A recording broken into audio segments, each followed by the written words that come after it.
So in section 1.2, we're going to be talking about the unifying themes of biology.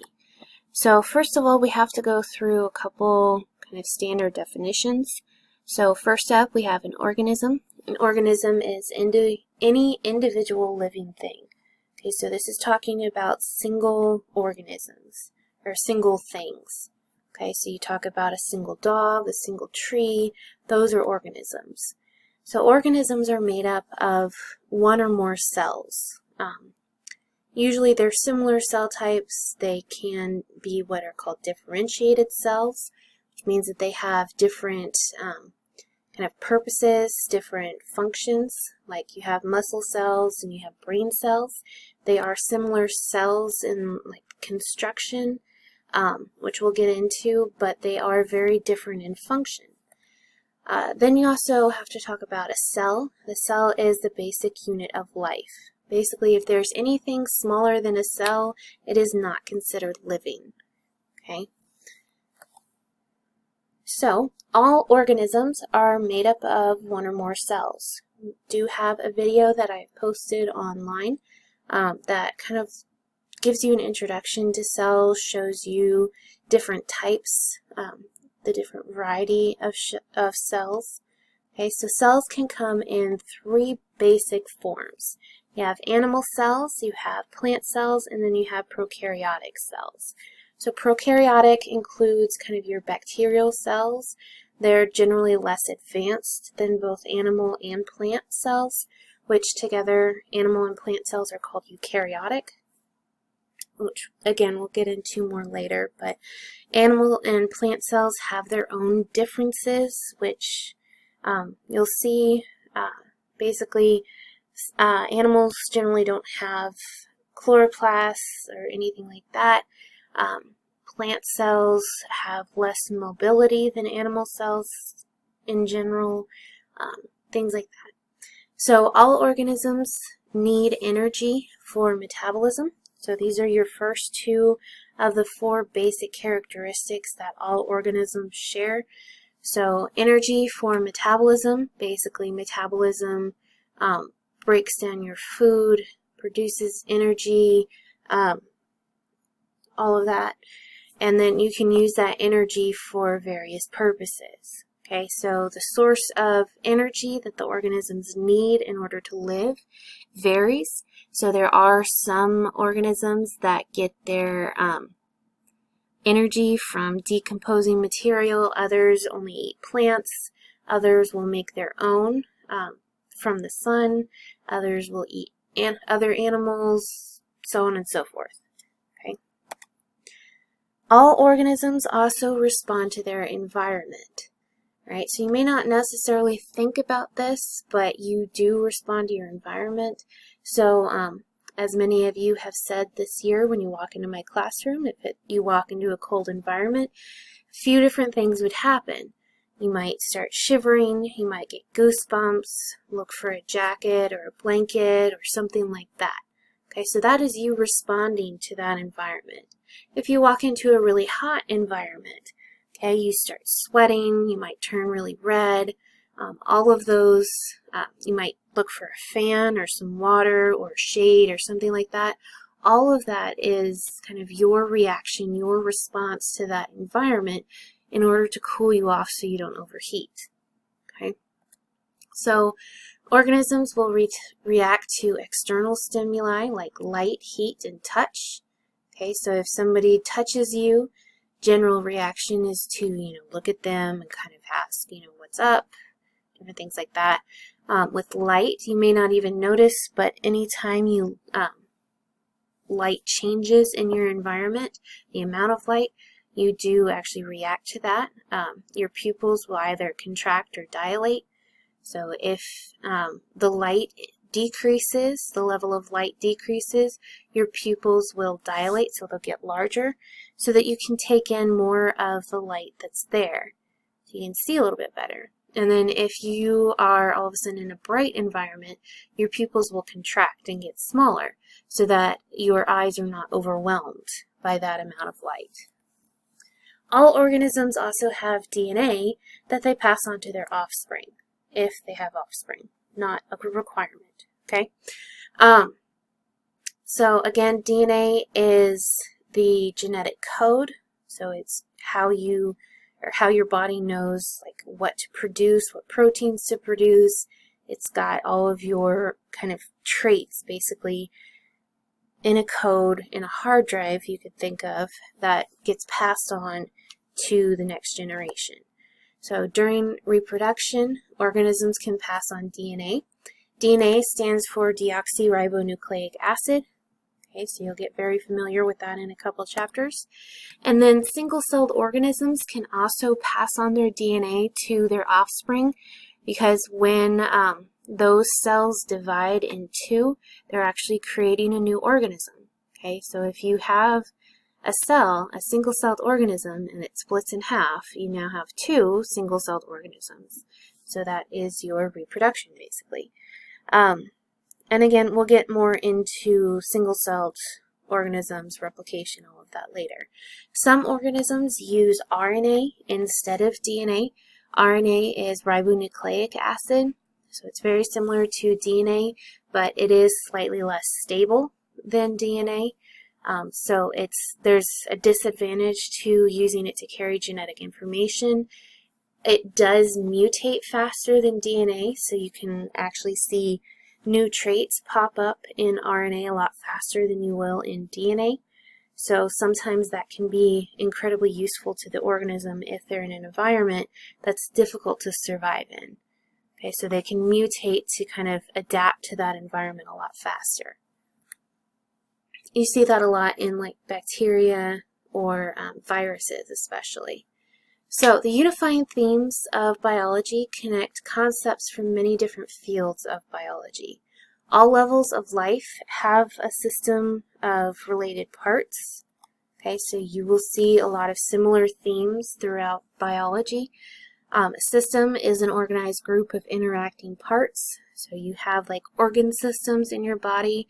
It's a group of different organs that all kind of work together to accomplish one goal. A cell is a system of chemicals and processes and proteins and organelles and all of that coming together to kind of create one unit that functions in a certain way. You also have a body that is a system of organs that interact. It's also a system of organ systems that includes those organs that all interact. And then you also have ecosystems. Okay, so got a system right there in the name. It includes all living and non-living things in a particular environment, ecosystem, that interact.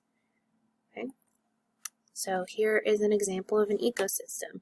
You have your living things with all of the different animals, the birds, alligators, there's a fish in there. You also have maybe some humans on that boat, all of the various plants. You also have your non-living things, the air, clouds, the water in the lake, the soil, okay, the boat itself. Okay, so this is one of those things that you need to go ahead and get in your head for biology. Remember this phrase: structure and function are related in biology. Okay, so if something has a very particular structure, it's shaped a certain way, oftentimes you can tell what its function is going to be. Okay, you see this a lot when you're dealing with proteins. Oftentimes they get, like scientists will figure out what a new protein does based on how it's shaped. Okay, so they can tell, you know, this protein has a very specific shape here, so it is most likely very similar to this protein that we already know does this. Okay. So structure determines function. You will see this over and over again in this course. So again, proteins with different structures perform different functions. But if you have proteins with similar structures, it's a good bet that they have similar functions. Heart muscle cells have a different structure and function than stomach muscle cells. They are both muscle cells. Okay, but the heart has to contract in a very specific rhythm, very specific way. The stomach basically just squeezes. Okay, squeezes and pulls and kind of just breaks down whatever's in it. You don't really want the heart to start breaking down whatever's in it, because you have some very delicate, oh, and I just forgot the word, valves in your heart. Okay, so you don't want those getting crushed the way that things inside the stomach do. That would be very bad. Then you also have different species have different anatomical structures that have different functions.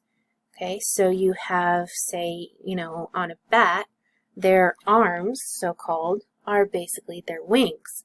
Okay, so they are different anatomical structures from humans, but those wings help the bats fly, where our arms have very different functions from the bat's wings. Okay, so this is kind of looking at proteins. Okay, so again, you can often tell a lot about what a protein's function is going to be based on its shape. Okay, so now we have to talk about homeostasis. So this is another term that you're going to hear come up every once in a while in this class. Homeostasis is basically the maintenance of a constant set of internal conditions. So you have this with temperature is the main one, because if I asked you what is the average human temperature, 98.6 degrees Fahrenheit. Okay, so that is a constant internal condition. It's not necessarily always going to be exactly 98.6. There is some leeway around that, but if you get outside of a small range around that number, say if you get a fever of 103, that's bad. And you know it. You can feel it. Okay. Homeostasis is usually maintained through what are known as negative feedback loops. There is a video by the Amoeba Sisters on that I've posted online, so make sure you watch that one. Negative feedback systems basically say, hey, you're getting out of the, this condition is getting out of a normal range, so let's get it back there. Let's stop the progression outside of this range and get it back. You see this a lot with glucose, blood glucose levels. So anyone without diabetes, their pancreas is actually responsible for keeping the blood glucose levels within a certain range. If the glucose levels get too high, you have insulin, which is used to kind of knock that glucose level down and put it into the cells where it can actually be used. And then if you have low glucose levels, you have something, and I just forgot the name, glycogen, which will actually basically feed glucose into the blood to raise it. Okay.